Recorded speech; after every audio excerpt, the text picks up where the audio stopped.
Greetings everyone, lovely to have you with me for another episode of Hauntings, a series in which we endeavour to explore how our lives, our modern lives, intersect comfortably or uncomfortably with phenomena that many people experience, but that a relative few are prepared to have serious conversations about. It's a subject that's swept under the carpet, hidden away. But just before we get started, I want to give you a quick note about how you can support everything that happens on this channel. Hauntings, just part of the content. Go to patreon.com, look for me by name, part with a little bit of cash, join up, join the family. You'll get access to an exclusive question and answer session every week. You get early access, first access to all my content, and you become part of an excellent group of like-minded people. It's a bit like a family, and I'd love to see you there, among them.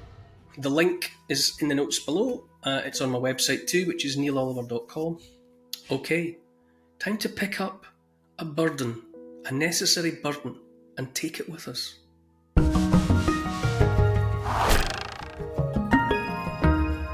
There's multiple locations for this one. The theme is really a landscape feature, I suppose you might say. Corpse roads, coffin roads. It's the ways, the old ways that were used by communities to transport coffins, the mortal remains, the loved bodies, across the landscape from wherever they were living to consecrated ground. And they used to crisscross the landscape, but of course with modern attitudes to death, a lot of that's changed. Some of the ways are still there, or some of them are there in bits and pieces, but it's like a fading spider's web of ways, the ways of the dead. There's a number of occasions, places in the literature where there's reference to these things. One of them is a song called The Old Lych Way. That's another way of describing them, Lych Ways, as in Lych Gates. A song by Chris Hoban. They'll lift me up and lay me down gently down, till I reach consecrated ground along the old Lych Way. On 6 strong shoulders I will sway, lay me down gently down, till 6 feet under I'll be laid along the old Lych Way. Which gives you a nice sentimental, emotional connection to them. Also in A Midsummer Night's Dream by Shakespeare, now it's time of night, that the graves all gaping wide, everyone lets forth his sprite, in the churchway paths to glide. Which is suggestive of an old idea that was there for the longest time, that people were open to and felt was the case, or they at least suspected that the dead would sometimes walk back and forth along the corpse roads, the coffin roads, that have been carried there to consecrated ground from time to time, and under certain circumstances the spirits would walk. And this was a familiar thought. It used to be part of the culture, part of the ways of life of people, especially living in, not in the urban areas, but out in the rural, gradually being forgotten. I was thinking about how the ways in which the dead, the mortal remains are handled, it continues to evolve. And there are various... I suppose you could say that, I don't think it's stretching things to say that society is becoming more and more matter of fact, if not downright dismissive of mortal remains. More and more, the dead are becoming a product almost that has to be got rid of in the most environmentally friendly way possible, which is a considerable evolution of the many ways in which you think about the dead being looked after in years and in centuries gone by.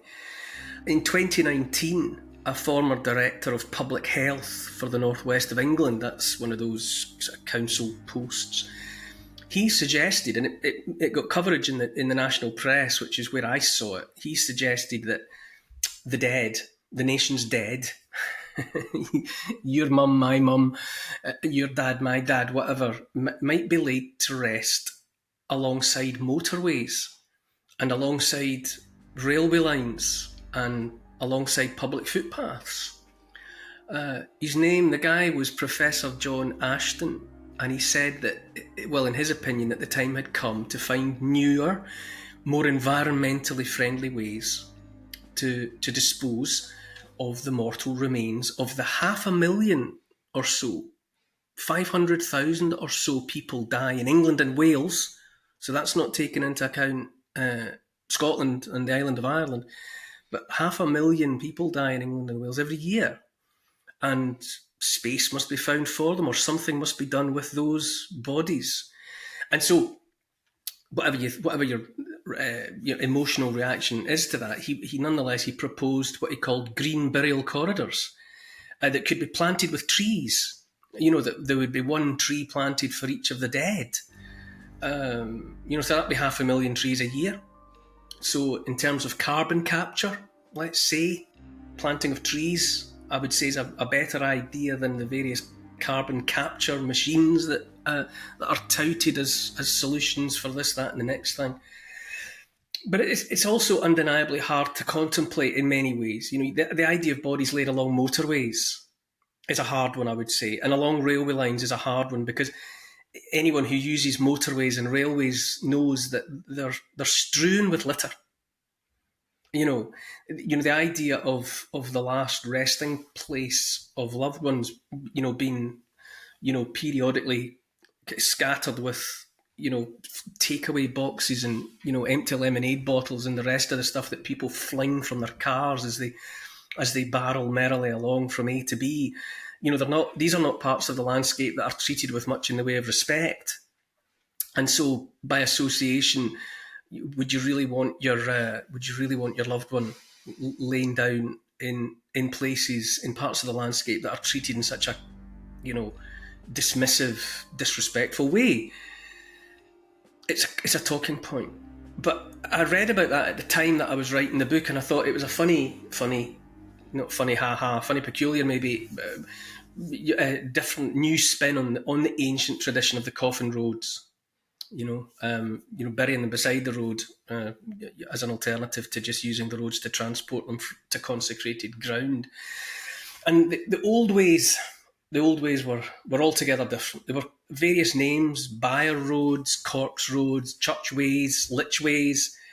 And as I mentioned at the top, if you imagine looking down on the landscape from high above, it's like a spider's web, fine strands linking remote communities to the nearest consecrated ground, hallowed ground. Hallowed ground is probably an expression that's becoming less and less familiar to more and more people. But in days really, frankly, just beyond the reach of memory, the church, or the kirk in Scotland, let's say, it held in every way the dead as well as the living. There was an ownership implied, so that in every parish, and the landscape is dotted with is a jigsaw puzzle of parishes. And in old days, every parish had a mother church, the main place of worship within the parish, not the only place of worship within the parish, but the mother church. And that was surrounded by the consecrated ground, which is to say the ground that had been blessed and made suitable for the burial of the dead. And it was always burial. And the church was very proprietary and territorial about consecrated ground, not least because the burial rites meant money. There was a financial implication for taking care of the dead, which was desired as another revenue stream for the mother church. But also, and I suppose arguably more important from a spiritual point of view, is the idea that the bodies of the parish dead, of the community's dead, were all accounted for. They were all in one place, ready for the resurrection. The idea that come the glorious day, Jesus would come back, the trumpets would sound, and the dead would be alive again and would stand up from their graves, to greet the Lord. And So that was the older idea. But as the centuries passed and the rural populations grew with every generation, people were settling further and further away from the mother church, eventually many, many miles away from the mother church. And to begin with, permission was given to have satellite churches where people could worship, so they didn't have to trail in every Sabbath, every Sunday to the one place. They could worship. But for the longest time, it was still the case that when it came to the dead, they had to be brought to the mother church, because that was the consecrated ground, and that was the place that was considered fit for cradling the loved bodies until such time as Jesus would come back to sort of raise them up. So it was a straightforward enough principle, but it meant a lot of hard work, a lot of physical and emotional wear and tear for the communities, because when you got right down to it, it meant carrying the coffin over hill and over dale to get it to where it was to be laid to rest. And in days gone by, let's say the death occurred in winter, which many people, perhaps a majority of people for obvious reasons, would die in the winter time. And if the weather was cruel, if there was snow drifting, then you wouldn't necessarily be able to get the body to the consecrated ground right away. And so it might have to be kept, stored, naturally chilled in an outhouse maybe, until transport was possible. And in any event, people then, as now, were superstitious about the dead. Few people would say that when it comes to the mortal remains of their own loved ones, there's a power there in relation to what it is, dead or not. It's still it's the body of someone who was loved and someone who's missed, and people have complicated responses to the dead. And amongst many sort of traditions or beliefs that were prevalent for a long time, especially in relation to farmland, the fields where people's food grew, the owners of that land and the people who depended on the food grown in that land were often disinclined to have the coffins pass close by or through or over arable ground, because there was a suspicion that the dead might affect the fertility of the land. And so that was the genesis of coffin roads. They were laid out deliberately out of the way on remote terrain, the wild, uncultivated land, out of sight. For one thing, the coffin roads took less than direct routes from the community to the consecrated ground. Often, by definition, they were unsuitable for wagons or any kind of wheeled vehicles, carts or whatever. And so they had to be carried by the pallbearers, rotating groups of half a dozen people at a time, taking turns to carry the coffin for a certain part of the distance, and then changing over, relays of strong men pulled in from the scattered communities. It was a whole community involving practice, and it could take days depending on the circumstances. And the pallbearers had to be provided with food, sometimes with bedding. They would have to camp out beside the way, on the way. There might be the use of pack animals, all depended. There's an account by one John Hillaby, writing in December 1977 in the New Scientist magazine, quote, "The belief was that coffins sterilised the land because the dead were forced to walk that way until their souls were purged." That's a mindset that prevailed right up into the modern era. Flat stones, therefore, were laid out alongside the corpse roads that the coffin could be laid down on, insulating it from actually touching the ground. So there's a lot of superstition going on and a lot of trepidation associated. People didn't use the coffin roads for anything else. They were not used as routes by the living. They were only used when there was the necessity to move somebody to the graveyard. They were usually considered best avoided because there was this idea that the spirits of the dead were there, that there was a liminal period after death and before maybe they settled in another place, settled into heaven, when they might be encountered on these. So people avoided the Coffin Ways. I've mentioned them before, actually, for people who've kept up with this series, Wistman's Wood and the Wild Hunt. I mentioned the Lych Way there from the Valley of the Dart, which is a little river. You're going from the Valley of the Dart to Lidford. But they're all over the place, and many of them are famous. There's a famous coffin road that goes from Swindale Head, a lonely location, to the glacial valley of Mardale in the Lake District in Cumbria. Fellwalker Alfred Wainwright, he'll be familiar to many, wrote the 7-volume pictorial guide to the Lakeland Fells, and amongst much else that he had opinions about within those pages, he vented spleen when Mardale was dammed, when the valley was dammed and flooded in the 1930s by the Manchester Corporation to make Haweswater Reservoir. It obliterated a whole place. It obliterated where a whole community had its home. And, it's hardly unique. England is haunted by the ghosts of villages lost to reservoirs. It was done again and again and again. And in another episode of this haunting series, I mentioned that beneath the water of Ladybower Reservoir in the Peak District lie the submerged villages of Ashipton and Derwent. And Ladybower Reservoir is where ghostly Lancaster bombers were and still are occasionally seen haunting the place. It was where the practice runs were made for the Dambusters raid. They used Ladybower Reservoir as their training ground, and people to this day will testify, hands on stacks of Bibles, that they've seen the ghostly spirits of those planes flying over the water where they practiced. But drowned by Haweswater Reservoir that Fred Wainwright went on and on about was the hamlet of Mardale Green. There were farms, there was the Dunbull Hotel, and there was once a church. And the mother church in question was at Shap in Westmoreland.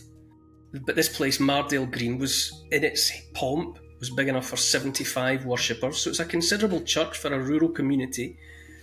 And for the longest time, the dead of Mardale Green had to be carried via a coffin road to Swindale Head, many hard miles away, and then onwards for more miles to Shap before the coffin could be dealt with. Sometime in the 18th century, Mardale Church was given permission to bury their own dead, because that was a further evolution. There was a further loosening of the regulations from the mother church, that they were prepared to allow that there be consecrated ground elsewhere, and Mardale Church was one of those, in one of those locations. But it posed a problem when the work was done and the water began to rise that would be the reservoir. Obviously, first of all, the village of Mardale Green was abandoned. Buildings were blown up by the Royal Engineers using it for practice with explosives. The church itself was left intact for a while. People are funny about churches. They're funny about demolishing them. And there was a final service on the 18th of August 1935.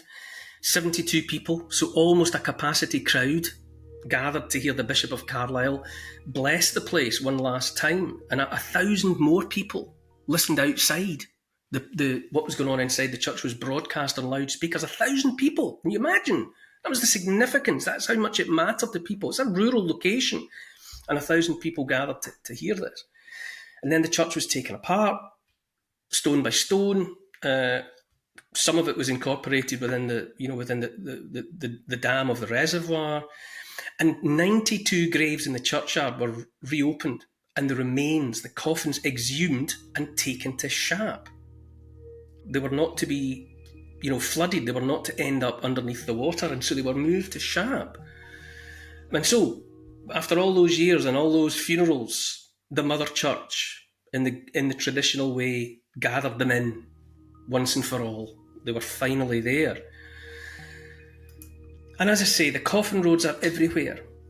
Increasingly, they're lost beneath modern development. They're overgrown, forgotten. But those that remain are proof of lives lived, and also of inevitable death. And death is always with us.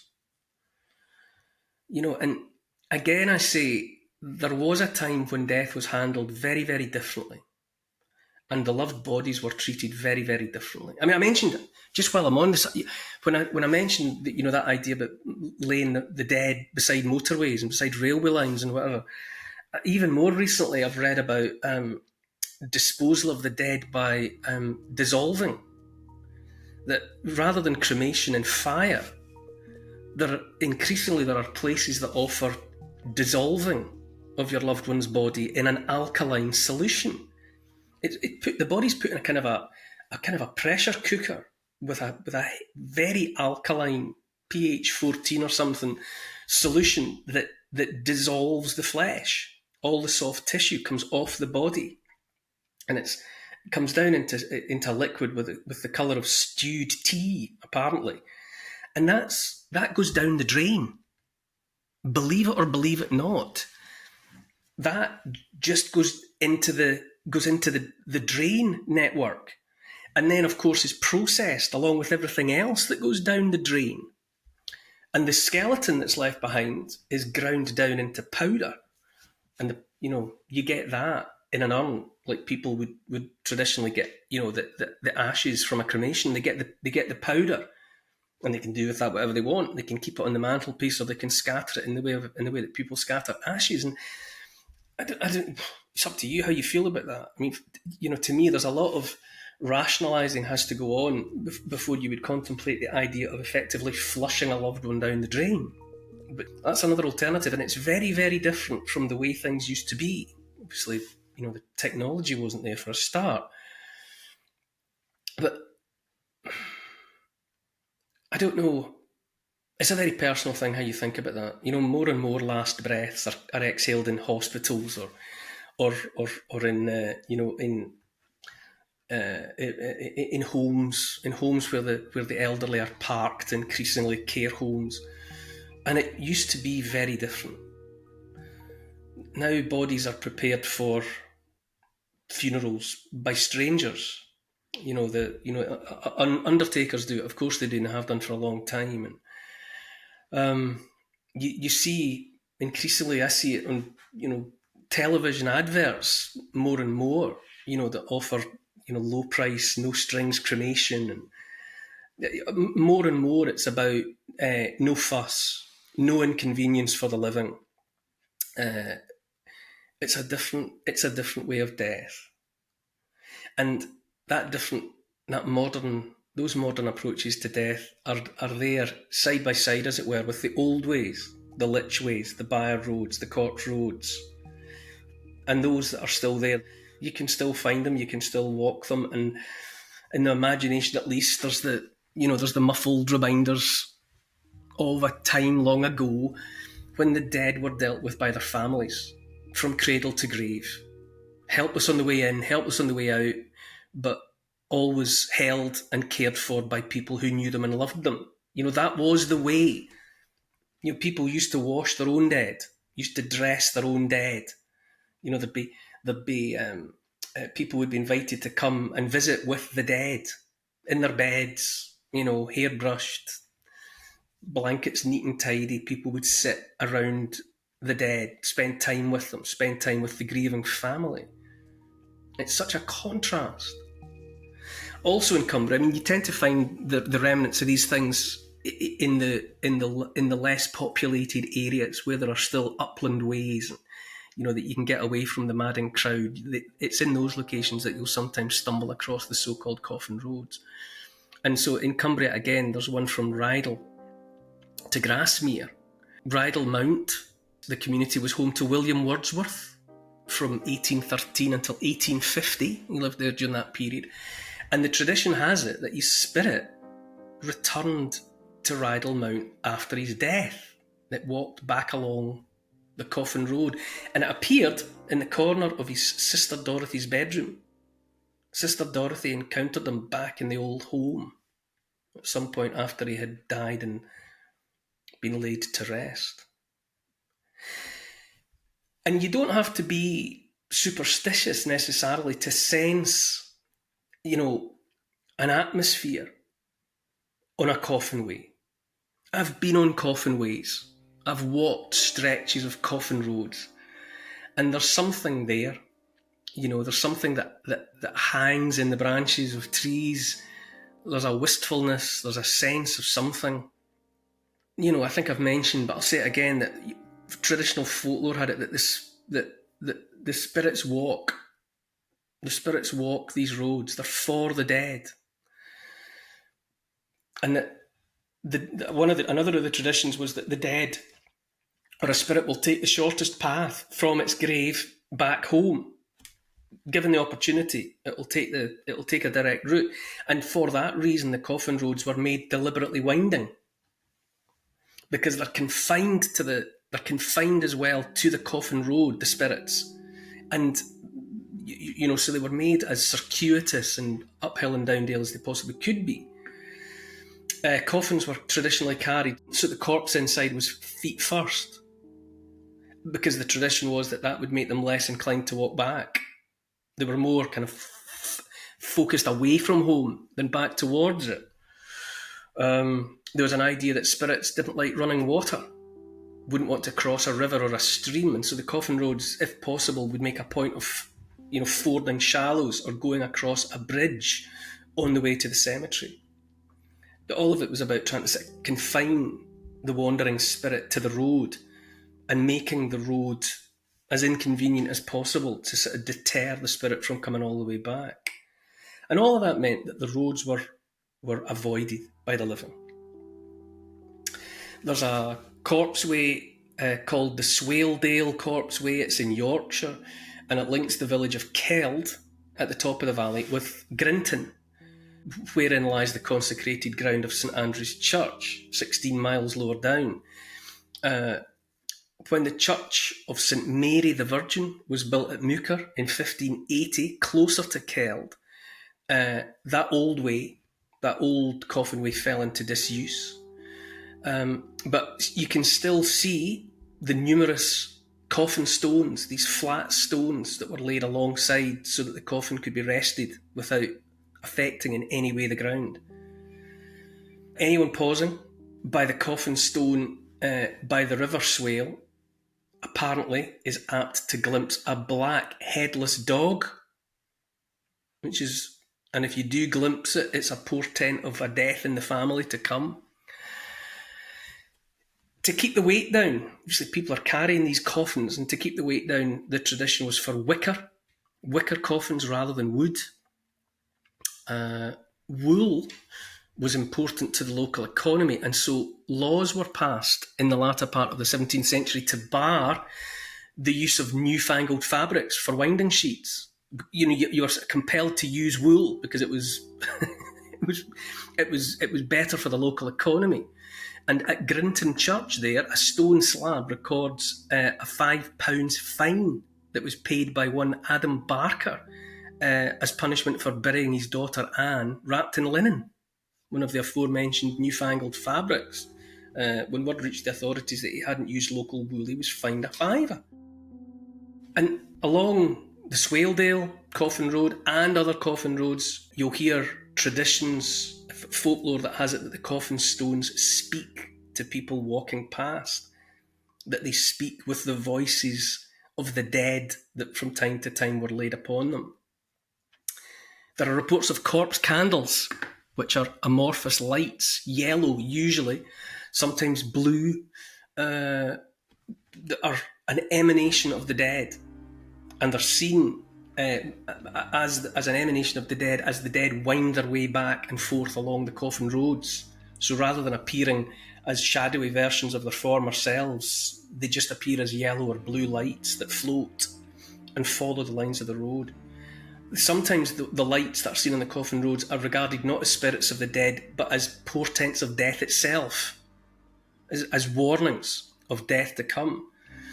There's a book, South Wales Ghost Stories, by Richard Holland, and it quotes a 19th century historian James Motley's encounter in 1848 with lights that seemed to be, quote, of electrical origin, when the ears of the traveller's horse, the extremity of his whip, his spurs, or any other projecting points appear tipped with pencils of light The toes of the rider's boots and even the tufts of hair at the fetlocks of his horse appeared to burn with a steady blue light. On the hand extended, every finger immediately became tipped with fire. And this was put down to an encounter. Even by the middle of the 19th century, there were, well, what would you say, rational minds that looked upon the phenomena and tried to find other explanations for them other than the supernatural. But the traditions persisted. The old concepts and the old fears and the old emotions lingered. There's a website maintained by the Museum of Wales, and it has on it a recording of one Mary Thomas in Ceredigion in West Wales, where she describes in her own words her grandfather's experience of corpse candles. Quote, "He'd had many experiences of the corpse candle," she said. "My grandmother died when my mother was 8 years old.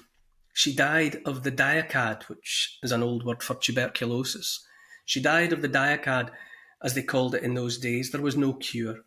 And the night before she died, he was by her bedside, and he saw a little light on the bed, and he saw it going out of the house. And then his wife died. And he saw his wife's corpse candle going out of the house, and she saw it too. She said, 'Do you see that light going out through the door, Thomas?' Both she and he saw the light, and she died the next day. Oh, they certainly saw it," she said.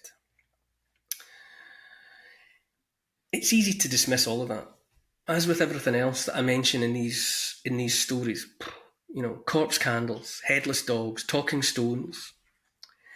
But again, I say it's important to consider these experiences in the context of the world in which they were had, in the time in which they were experienced. Coffin roads, corpse lights, they come from worlds shaped by culture, shaped by, well, the concept of paideia. Paideia is a Greek word, and it refers to a child grows surrounded by the culture of its people, in the same way that a fish lives immersed in water, that it doesn't know is there because it's just all-encompassing for the fish.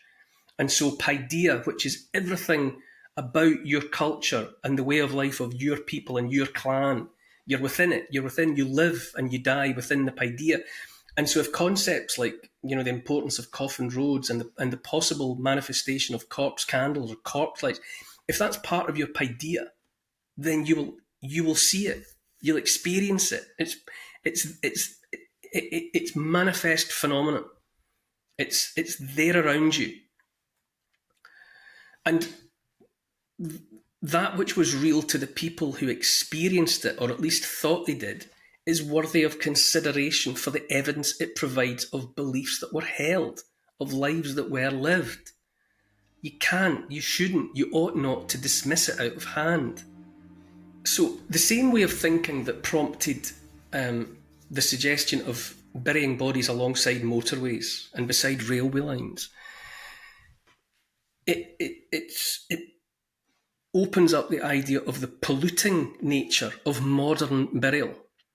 Toxic chemicals that are used in the embalming process, the materials that are used in traditional coffins now, the resins, the glues, the plastics, they're all bad news for the ground, like it or not, in the case of burials. So that, modern cemeteries are rendered sterile for centuries to come. Long after the last burial, it'll be centuries before that ground could ever be used for anything else again.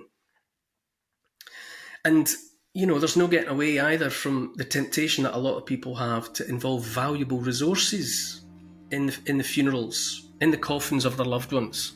Foreign hardwoods, bronze, fittings, copper, fittings, all sorts of other metals involved in coffin details.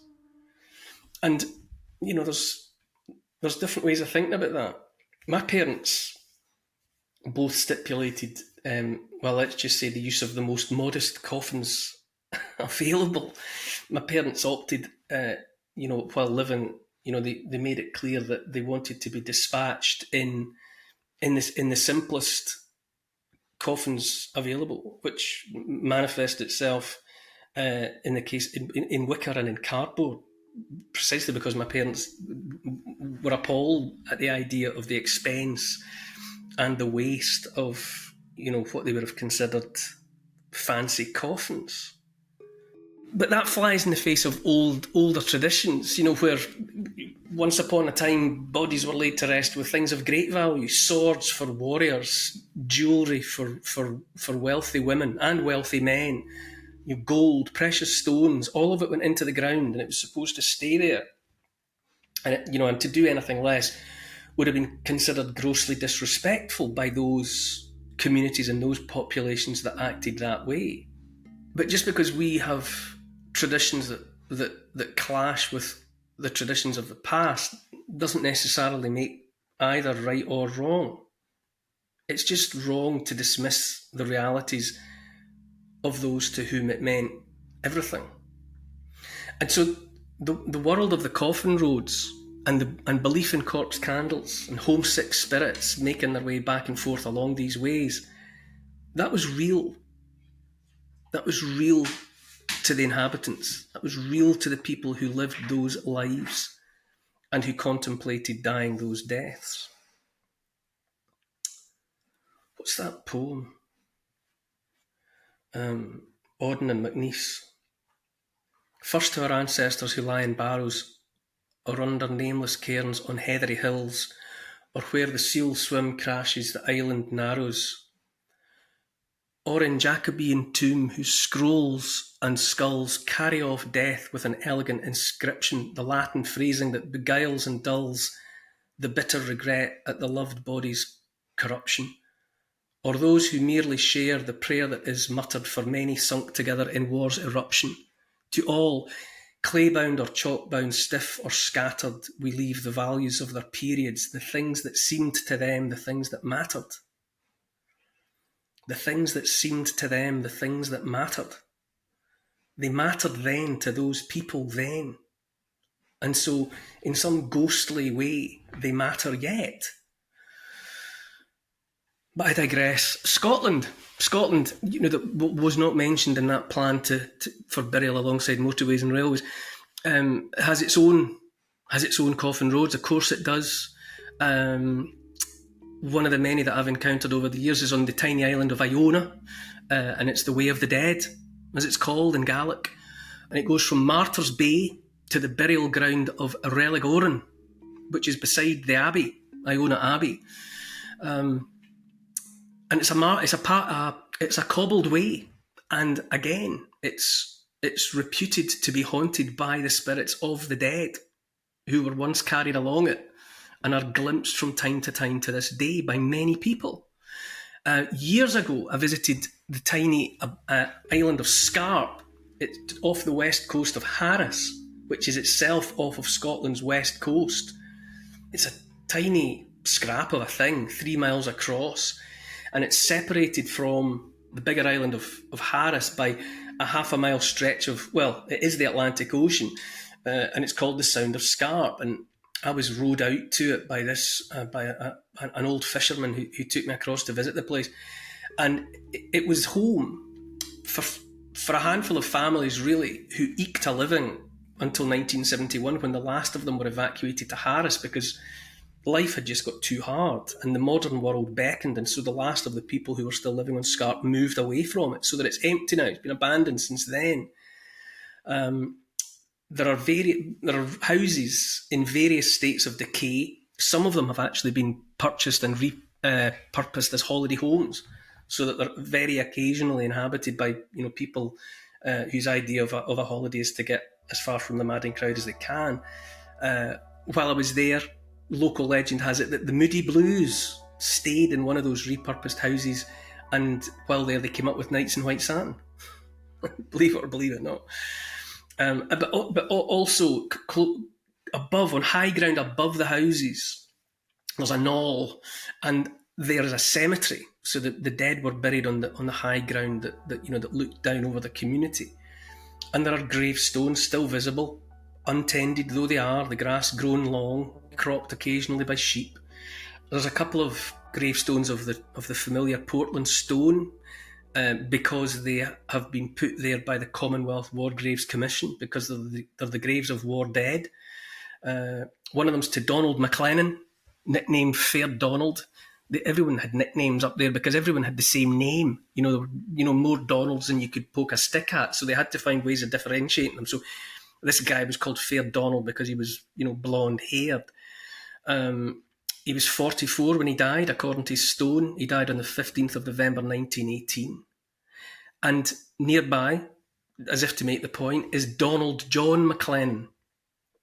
Okay, almost the same name, Donald John, and he would be known to his family as Donald John, again, to give him some separateness from everybody else called Donald. He died on the 18th of March 1970. He was 32. So 2 Donalds. Fair Donald, the blonde guy, he was home on leave when he died of some sort of complication from a stomach ailment, might even have been a stomach injury. And Donald John was at home when he died, or he somehow made it home. It's unusual in itself because the British Army policy was to bury men where they fell. So the fact that both of them ended up back home on Scarp is quite remarkable. It also says something about the gravitational pull of home soil, the gravitational pull of the place where your mortal remains belong, which has echoes of the idea of making it to the home church and consecrated ground.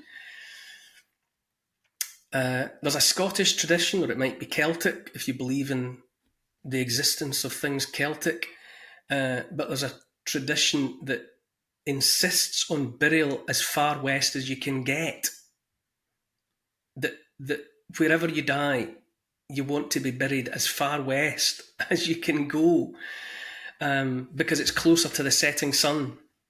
And there's a long tradition of associating the setting sun with God. Derua, the red god, which is the god of the setting sun, and so there was a tradition of people wanting to get as close to where the sun sets as possible, because by definition it was close to God. And so a lot of the Scottish or Celtic coffin roads start in the east and finish in the west, because they move people into the west. Tir na Nog, which is the fabled land of the forever young in the Irish tradition, that was supposedly in the far west, the furthest west. And all through the Middle Ages, it was often into the islands of the west that the great and the good were carried for burial. Kings, great warriors. The tradition was to move them into the west. And it had practical underpinnings as well, because the geomorphology of the islands of the west, the islands towards the Atlantic, the way that geology and the prevailing winds and the sea affect everything, mean that there's deeper, richer soil in the west, in contrast to the soil in the east, which is often thin and scratched, over rock. So that there was a practical necessity to carry the dead into the west, to get to the strip of land between the sea and the land that's called the Macher, which is fertile, deep, sandy soil. And so there's all sorts of reasons, multiple reasons, practical as well as emotional, for wanting to be carried into the west. And Scotland's west, Ireland's west, it's all frayed and fretted with fiddly inlets and islands and isles and islets. Hence the lordship of the Isles, right enough. So boats feature in these traditions of moving the dead. So for people coming back to an island like Scarp for burial would have to come by sea. But even though it went across water, it was still part of the coffin road. It was still part of the way of the dead. And, I've often thought that there are still people out there in the world who were born on Scarp and lived some of their lives on Scarp before they abandoned it in 1971. And I wonder what they will do, what arrangements they will have made when their time comes. Will they see to it that their bodies are transported into the west, back to Scarp for burial, for sleep in the long grass there. Oh yeah, another thing about the graveyard on Scarp, there are gravestones, but most of the graves are marked by beach pebbles that are just laid at the end of the grave, and it has the appearance actually of only semi-submerged skulls. It's quite a strange look. And who will remember the dead of Scarp when they're all gathered there? When the last of them are gathered up and buried on that abandoned island. Who will remember them? Who will visit them? And it's already a haunting place. And in my experience, if there's anywhere likely that feels as though it ought to be haunted by ghosts and the emotions that come with pining for the dead, then it's in the west of the west of the west, where the sun sets. The Stony Mullen Coffin Road goes from Balach on Loch Lomond side to the burial ground of St Mayhew's Chapel at Kirkton by Cardross on the Firth of Clyde. St Matthew's was, and it's got nothing to do with the name Matthew by the way, but St Matthew the church was restored in the 50s, but it was founded in 1467. It's been there a long time.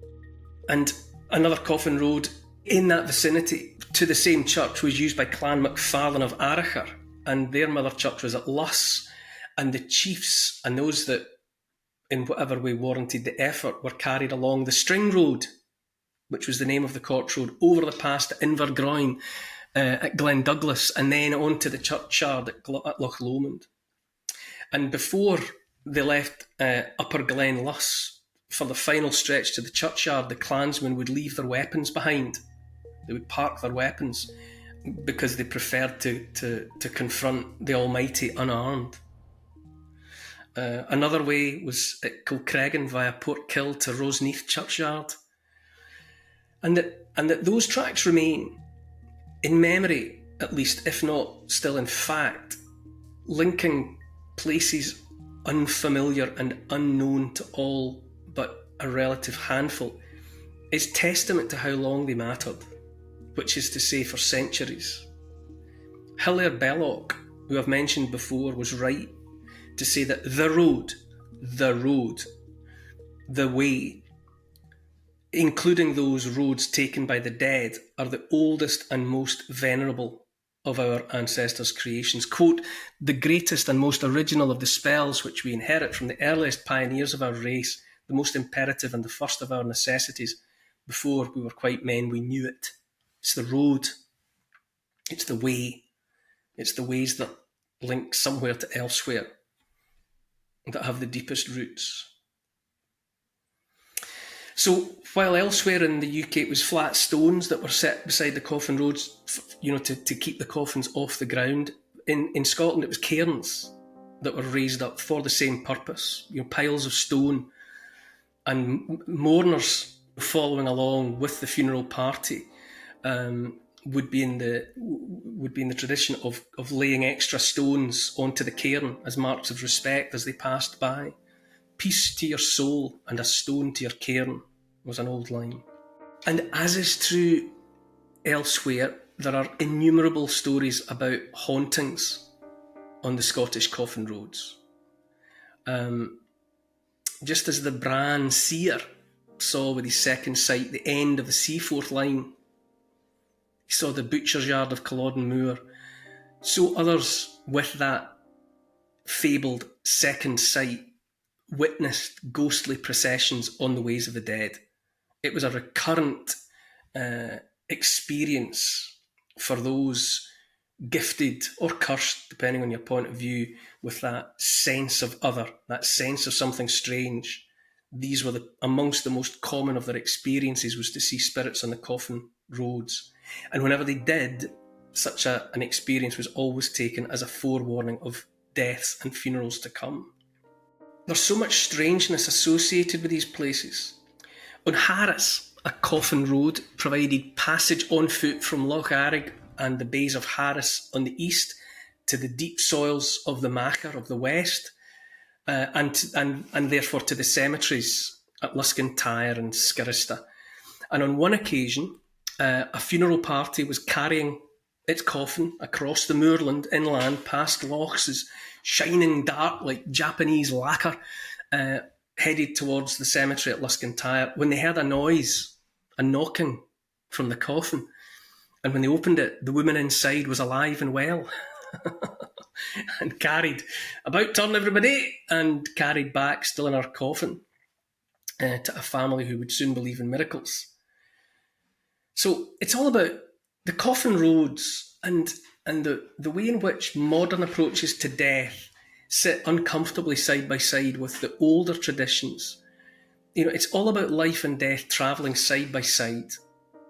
The coffin roads were part of a very human response to death.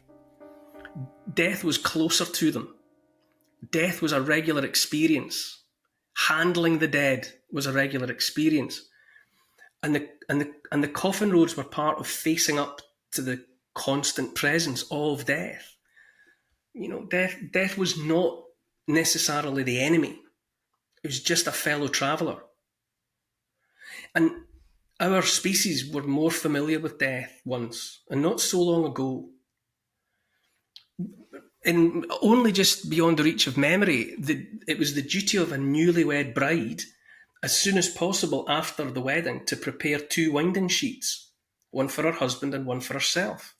So at the very beginning of their married life together, the bride would make preparations for their eventual deaths, because it was real and had to be confronted. And the bodies of the dead were kept at home.